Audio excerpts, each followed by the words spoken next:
Welcome to Kenton Teaches. Enjoy the video. You start by validating prerequisites. Confirm the exact delete endpoint and any ID or query parameter format, because a wrong path returns 404. Open Postman, create or clone a request and switch the method to delete. Next, set authorization, use bearer token or API key, and add headers like content type or accept only if the API expects a body. Once done, save the request to a collection so you can rerun it and track results. Now configure parameters and any optional body. If the API needs an ID in the path, insert it using an environment variable like item ID so you can swap values quickly. If the delete accepts a JSON body, choose raw JSON and include only required fields. Many APIs ignore bodies on delete.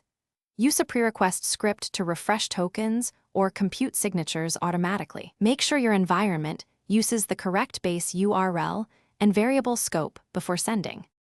Send the delete and inspect the response immediately.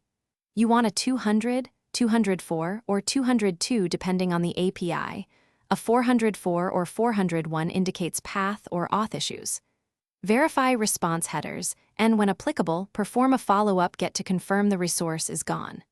If it fails, make sure your token hasn't expired, headers are correct, and rate limits aren't blocking you. A key troubleshooting tip: replay the request with curl or server logs.